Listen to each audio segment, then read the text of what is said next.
Welcome home all. Welcome to 10 Minutes of Truth.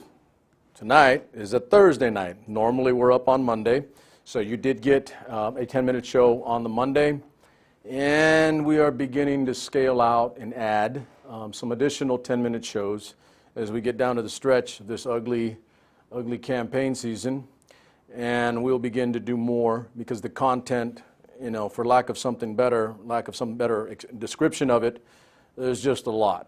I mean, and it's like nonstop. It's literally like a fire hose. We got no spigot to turn it down. And the truth is, I don't want to sit here and go over every single item and hyperbolize and blow it up and make it more than what it is, other than the factual content of what we're talking about, whatever that item or issue is. However, it doesn't mean that we're not to cover, what I believe are the most important items or the significant items of the day, and quite literally for posterity, if not for you personally, me to you as an audience, as a fan base in our group, SuperMex Nation, anybody else that watches through any of our social media platforms and anything coming going forward.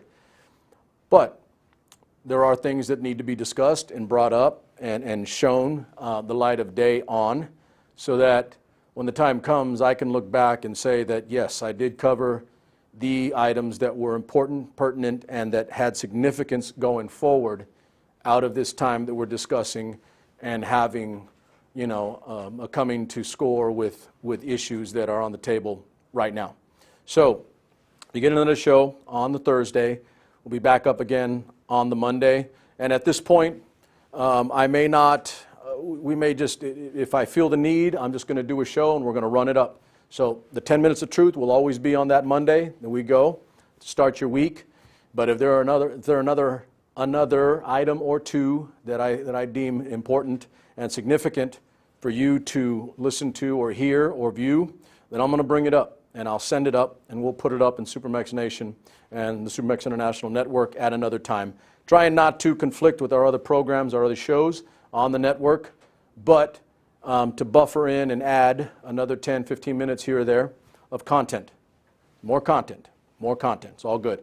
So tonight, I'm going to be about as in your face and brutal as I can be, but again, always factual and always with the truth, as this says, right? The backdrop. So it's been a rough, entire year. I think no one will deny that since the beginning of this year, if not out of January into February and the beginning of the virus that has become ubiquitous. You can't, literally, not just in our nation, but all over the world, you can't discuss literally anything without the virus coming up as a topic or an item of concern, because it quite literally does affect everything. It has affected everything. If for no other reason, for the fact that it has killed people, continuing to kill people, and not just in the United States, but all over the world, but significantly here in the most technologically and most economically advanced, the most scientifically advanced nation on the planet. And so if it hits us hard, then by extension, it is rational to think that it'll hit other locations and the entire globe hard as well. Okay? If not for the simple, easy to understand reasons. For instance, people travel, people leave the United States, go other places, infect other people. Okay, that's understandable, we know that. But for the psychological reasons as well. When the United States takes a beating and is buffeted and assaulted in a fashion, in this case a viral fashion, then the rest of the world pays attention and notices. And they see, and psychologically they believe, that if our country, again, the greatest country on the planet when it comes to science, economy, the law, and even that's under assault, if that can happen to us, it can happen to anybody. And that's the truth. It really is. So that's where we are, and that's what we're discussing tonight. We're going to make it simple, to the point, not a lot beyond, other than the facts in your face. And you can continue to deny if that is your want or bent. Go ahead and do so.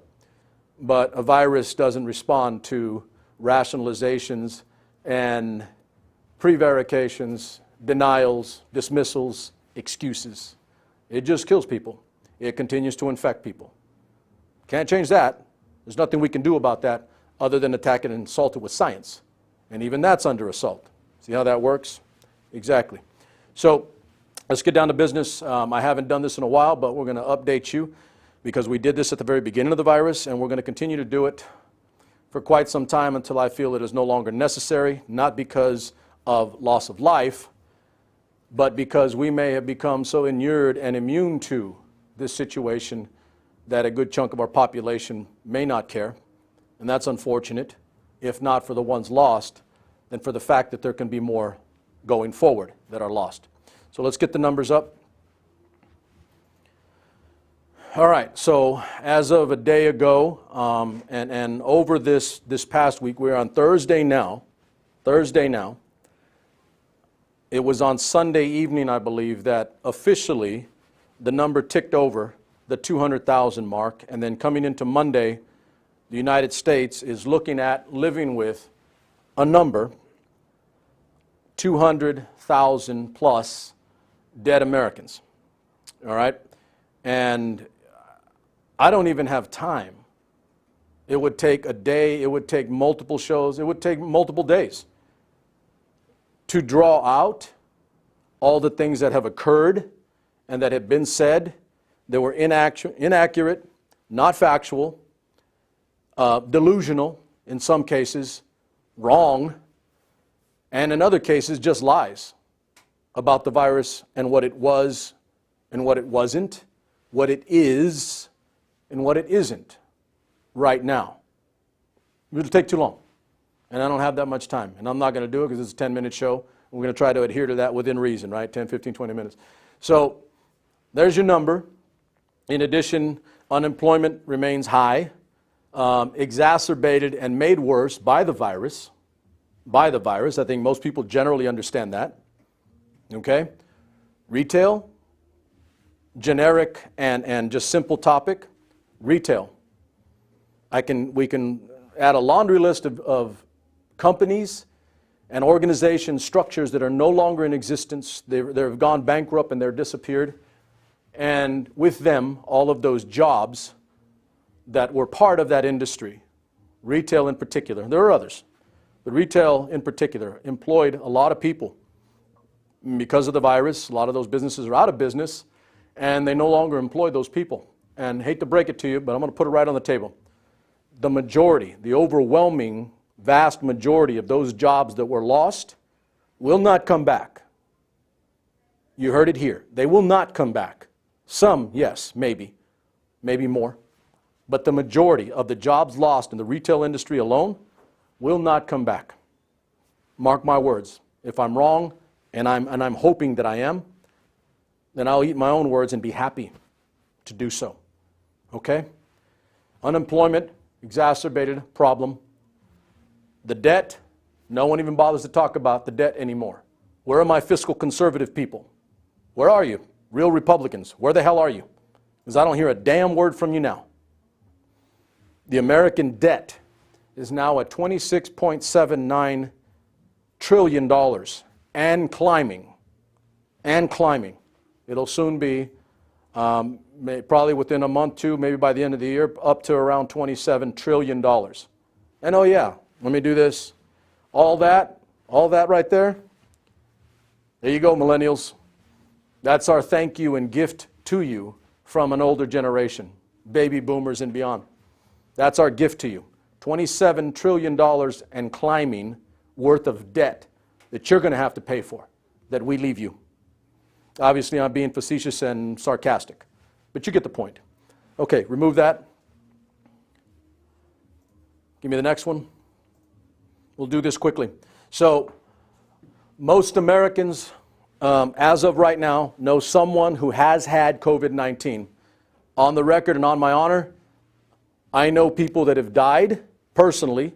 I personally know people that have died from the virus. And I definitely know people that have contracted the virus. Met with one yesterday. I haven't seen in a long time. He got over it, but he told me flat out it kicked his ass. It kicked his ass. He felt it. It was not good. He was weak. He told me all the symptoms and how it affected his body. And he's a man. He's around 40, a little over 40, healthy. I know another buddy of mine who is a little late 40s, but extremely healthy, very active, hell of an athlete. He told me the same thing. It kicked his ass. And he survived, thankfully. But I have other friends and I have other people, some that I know personally, that have not survived. And I'm not talking about older people. I'm talking about younger, 30s, 40s, in that range. One in particular that passed from the virus only, a few months ago.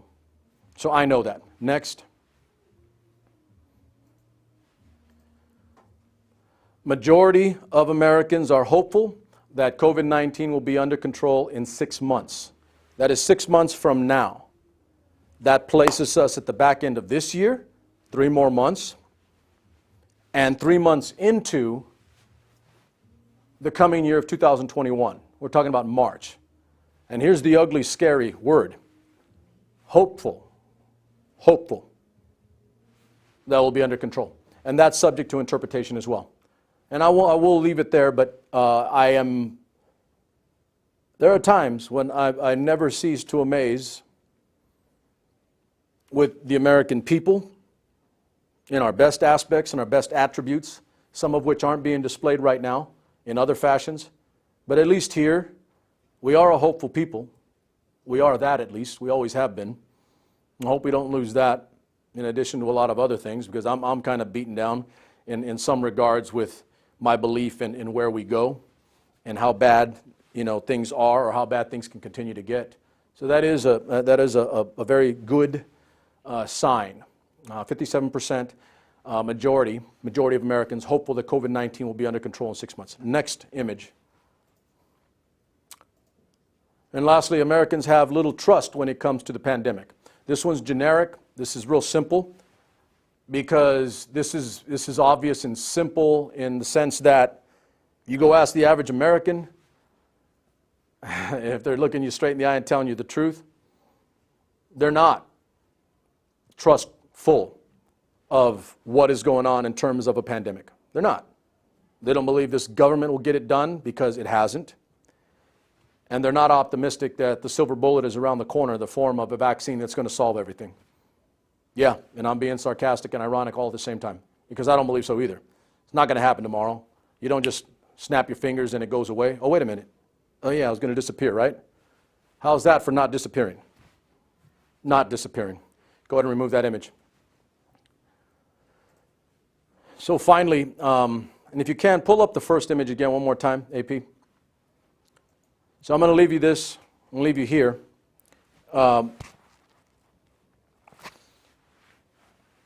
And I've stated this to my friends on left and right. I and my family, going back generations, 4 generations, didn't serve our country and sign our name on a piece of paper to go fight and possibly die to defend this country and the principles upon which it was founded, the ideals, a Bill of Rights and first 10 amendments in the Constitution, the freedom to speak freely, the right to a free and investigative journalistic press, and the belief that we live in a country that is the best on the planet, and the belief that in this country you can be anything you want. I didn't sign my name on a piece of paper and swear an oath to this Constitution because I wanted to come back and live a civilian life that was filled with people that don't give a damn about 200,000 Americans dead, when the answer and the response and the dismissal and the excuses are, well, it's not that bad. There are people that die every day. People die from cancer. People die from diabetes. People die in car crashes. And the minute you go down that road on a car crash is the minute you devalue the loss of life of an American. Young, old, East Coast, West Coast, center, Republican, Democrat, old, young. You devalue the life of an American. You devalue the life and the lives of 200,000 plus Americans and counting right now.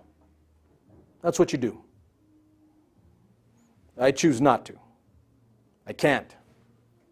It's not who I am. It's not in my nature. I 100% believe that this country and its leadership, and I'll say it, President Trump, failed in a response to this virus. Period. And the failure continues. And the excuses continue. You want to continue to deny, dismiss, excuse, then you're complicit in that failure. I choose not to. And to high heaven, I wish I had the ability to just snap my fingers and make this thing happen. I don't. I'm not the president.